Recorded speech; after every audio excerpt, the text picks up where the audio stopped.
So this is very interesting. Suicide Squad director David Ayer says Jared Leto was mistreated by Suicide Squad cuts, calls out Geoff Johns for making changes to his movie that he did not approve of, and also teases that a Ayer cut of the Suicide Squad, a director's cut of Suicide Squad, would, quote, be very easy to make. Suicide Squad director David Ayer has continued to support fans campaigning to see his original cut of the movie released, claiming Studio Scissor work mistreated Jared Leto in his take on the Joker. Ever since Warner Brothers announced that Zack Snyder's cut of Justice League would be completed for HBO Max, fans have turned their attention to David Ayer's Suicide Squad. Leto's performance was one of the most divisive aspects of the critically maligned 2016 superhero film, delivering a vastly different take on the iconic villain. In response to a tweet about the ongoing #ReleaseTheAyer campaign, Ayer said that Leto's performance had been ripped out of the movie in the edit. So there's a difference between having your performance reduced on the big screen. I think that every actor probably feels that way. They shoot dozens and dozens of scenes and then maybe only 4 or 5 make it into the movie, and then they feel like they've had their work cut out. There's something totally different between what he's saying here. What he's saying here is that the entire performance was removed. It was ripped out of the movie and turned into a highlight reel, and that's what it was. I mean, the first 25 minutes of this movie was a highlight reel with all this text flashing up with this backstory, and that was all Geoff Johns. Geoff Johns wanted to do that to make this more of a Marvel movie, and that's my personal perception of the situation going on here, is that Geoff Johns was put in charge of the DCEO, and he wanted to basically replicate Marvel's formula and create this like fun, engaging MCU type of movie. And David Ayer had made something totally different. He had replicated more what we saw with like a Chris Nolan or Zack Snyder DC film. And he said that he took inspiration from Chris Nolan in the first act of the film, and it was very much so like that. You know, imagine the first act of The Dark Knight, for instance. It kind of replicated that sort of tonal structure with exposition and such. And anyway, that was totally removed, and basically Jared Leto's performance, he did method acting, he did all this crazy stuff, he sent rats and all this other, used condoms to his co-workers, really getting into the role, method acting and such, and that was all removed as well. So the thing is that everyone hated Jared Leto's Joker, but nobody really saw it, and that is what David Ayer is saying, is that you can't hate his performance when he's in the movie for 9 minutes, because then that's just an amalgamation of scenes. You don't have the full character arc. We didn't really get to see him explain what happened to his teeth, and the fact that Batman punched it out after he killed Robin. And then also the fact that Harley Quinn killed Robin was something that was added by Geoff Johns, most likely, in my personal estimation, to give her more of a compelling backstory and basically to make it seem like she is not just an accomplice to the Joker or the right-hand woman of the Joker or whatever, but actually her own character, and in some ways maybe more menacing or more badass than the Joker. Harley Quinn has been portrayed very differently throughout the decades, but to me she doesn't seem like the type of character who will maliciously murder a boy, a child. She's evil, yes, and I kind of think the way that she was portrayed in Birds of Prey, for instance, is something that is pretty accurate, where she will kill people, but she's not going to kill children. She's not like evil in that sense. That's personally my perception of her, but I think Geoff Johns wanted to change that in this era of like feminism and such, that wanted to make her of more of a standalone character, and he felt that having her kill the Robin was something or some way to do that. So David Ayer claims in his tweet, Jared was pretty mistreated during this. No one has seen his performance. It was ripped out of the movie. Ayer said last month that most of the magnificent work Leto did during the Joker role remains unseen as a result of studio mandated cuts to Suicide Squad. He later stated that the movie had been given the Edward Schwarzenegger treatment by studio brass. I don't know what that means, but his role got cut out, whatever. The 52-year-old added, "My cut would be very easy to complete. It would be incredibly cathartic for me." Okay, so people are going wild about this, and they really want to see an Ayer cut of Suicide Squad, and frankly, I'm totally on that boat, and this is what is so interesting about the Snyder Cut. I said a couple weeks ago, when the Snyder Cut was announced, that this could single-handedly revive the DCEU, and then we got reports that Henry Cavill is now back in talks to reprise Superman. So, we're never going to get Ben Affleck back. There's, these things that are kind of non-negotiables that we'll never fully get, but the DCEU was something special, and the problem is that they really wanted to differentiate it from Marvel at the beginning, and then as Geoff Johns took it over, they wanted to replicate Marvel perfectly, and that just doesn't work tonally. It doesn't make sense with what they had built, and Justice League was an example of that. It was a terrible movie, and they really tried to replicate Marvel, but once you're just a Marvel ripoff, you can't do Marvel better than Marvel does, and that's really the thing. when we've seen success with DC films, it's because they've gone the opposite direction of what Marvel has done, and they've really forged their own path. You know, for instance, with Batman Begins, The Dark Knight, they're very, very different films. The way they're shot, the way they're directed, the way they're edited, it's so much more high quality than a Marvel movie. You know, the implementation of CGI, the extent to which CGI is utilized. That's what we saw in the Chris Nolan Dark Knight trilogy. That's why it caught on, because it was so revolutionary with IMAX and this and that, and Chris Nolan is such a visionary that he really forged his own path with that trilogy. And then it seems like Geoff Johns came along and wanted to basically make this for the mainstream. He wanted to essentially make more Marvel movies that could just print $1 billion with every release. That's what he wanted to do, is get it to that status where you can just print money. This is just an easy way. Twice a year, you know, you release a new DC film and they're so popular that they make $1 billion. But Suicide Squad was a great start, and I think that it is a great movie. And it would have been even better if we had actually had Jared Leto's Joker performance and it wasn't totally removed out of the film with this awful editing and such, and this, you know, music, and the first 20 minutes of the film is such a jumbled mess. No one can possibly follow it. And it seems like David Ayer didn't even have any insight over the text that came up on his own movie. Like, he had no choice in what Geoff Johns wanted to do. All right, let's talk about Jared Leto's Joker for a bit. I think that Jared Leto showed promise in the role of the Joker, and this makes a lot of sense to me. This really puts everything in context, and it makes sense why his performance looks so weird in the movie. We see these scenes like the hunka hunka thing, and like these other moments, and we think, wow, this is really weird. But it's because we don't have any other insight into why he's acting that way or how the character typically acts. So like, if we had had other scenes that had built exposition of who the character is and why he's acting this way and how he normally acts and that type of thing, it would certainly make more sense. We also only got those wild scenes where he's acting in this weird way, like when he's in the strip club with Harley and when he's, you know, interrogating that other guy.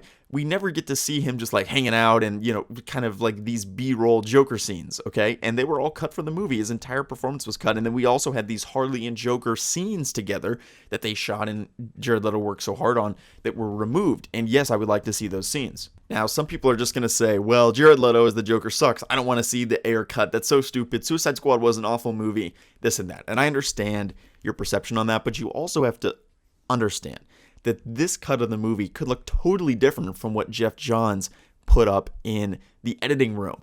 And yes, I think that there's some aspect of David Ayer deflecting here, and he's basically using the Snyder cut as maybe an opportunity to shift some of the blame from the movie, because if you remember, David Ayer was very confident about his movie before it came out. I don't know if this was before or after Geoff Johns came in and made cuts, but he was on the press tour and he was like, fuck Marvel, Marvel sucks.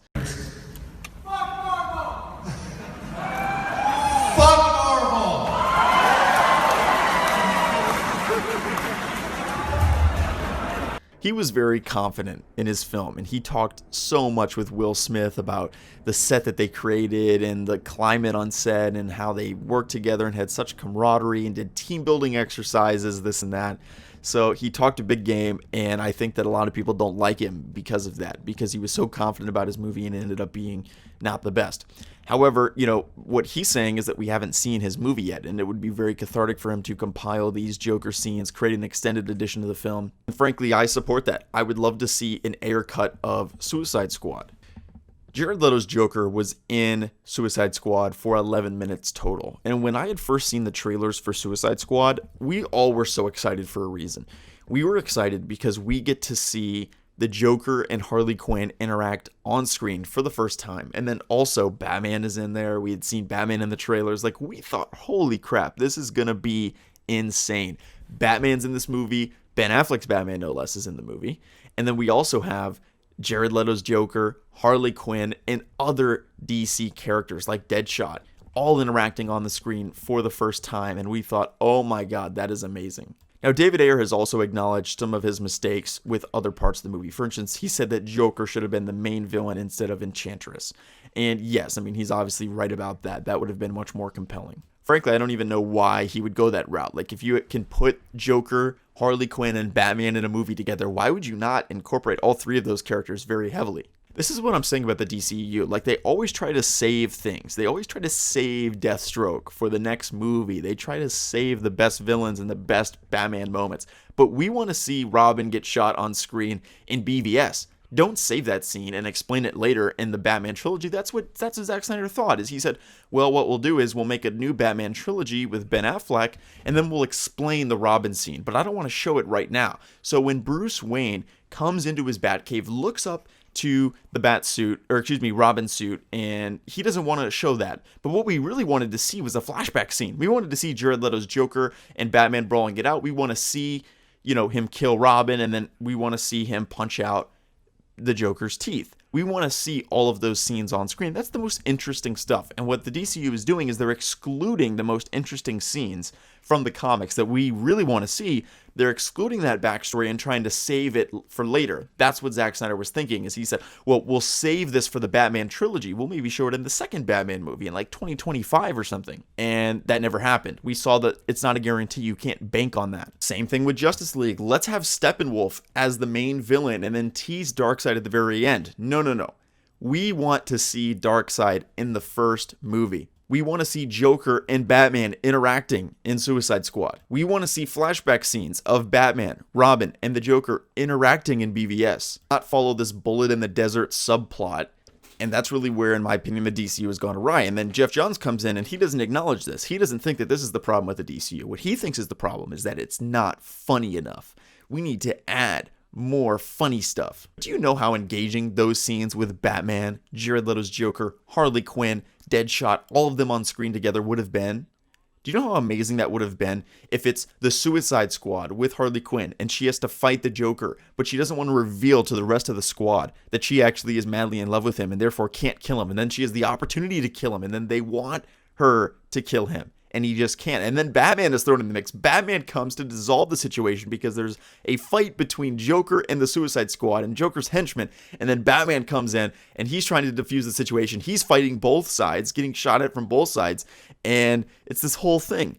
And imagine how amazing that would be as opposed to the Enchantress ending scene. But for whatever reason, they don't think about it like that. They don't think about like, wow, we have the opportunity to do our most wildest dreams on the big screen, like do all the stuff that we can only see in a comic book. You would only see Batman fighting Joker, Harley Quinn, Deadshot, and other comic book characters in a comic book. We've never seen that on the big screen, and it looks like we're not going to see it anytime soon. But these are the coolest comic book moments that people want to actually see, and they're not showing them in the movies for whatever reason. Marvel also has this problem to some extent, but not really, because they also will bring in like 80 different actors from the MCU for Avengers Endgame, so they're much further along than DC. On the whole, I know that many people did not like the Joker portrayal in Suicide Squad, and they did not like Jared Leto's Joker, but I think we got to give him a chance and see if he really had something there. Was there really something in this cut that was removed?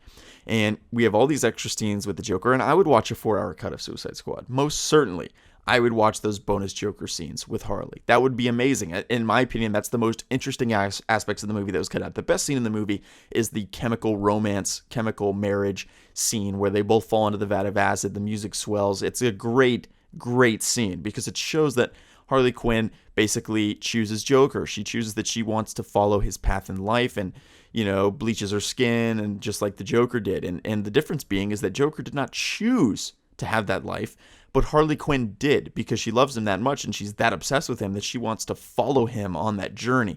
That's the difference between Joker and Harley, is that Joker did not choose that life. He didn't want to be insane. He didn't want to be crazy. But Harley falls in love with the Joker so much that she chooses that life, which is insane. No one would choose to have their skin bleached and go crazy and be insane and be a murderer, be a criminal, live this horrible life. But that's what's so compelling about their love story. And we didn't see anything of it. We didn't see anything. We didn't see their scenes in the Lambo driving around. It was just a montage. Just a montage of music and action. So I think Geoff Johns played a substantial role in butchering this film, and I would love to see the Ayer cut. And I think, frankly, it's pretty possible. You look at David Ayer. You look at the fact that he just said it's going to be easy to make. It's going to be cathartic. Here's the thing with Zack Snyder's Justice League, and I'll end on this. With Zack Snyder's Justice League, that's going to cost $30 million to make. You realize they're going to have to call back the cast and do additional scenes to make that movie. There's not that movie just there that he can make. There needs to be CGI done for existing shots, and they're going to bring some of the cast back and shoot new scenes to kind of connect the dots and make everything work. So as a result of that, that's a $30 million production. This might be a $5 million production because you're going to have some CGI that needs to be done and maybe a little bit of shooting with like B-list actors to basically fill things, but they don't need, from what I understand, they don't need to bring Jared Leto back. They don't need to bring Margot Robbie back. They already have those scenes, and he said it's easy to make, it's going to be cheap to make. Like, he has these scenes on a hard drive, so why not let him make a 3.5 cut of Suicide Squad? Add the, he's talking about how great it is and how amazing it would be. Let him put his money where his mouth is, put it out, and I would subscribe to HBO Max for a month to watch this. I'd pay you guys $10 to watch, the Ayer cut. So just do it.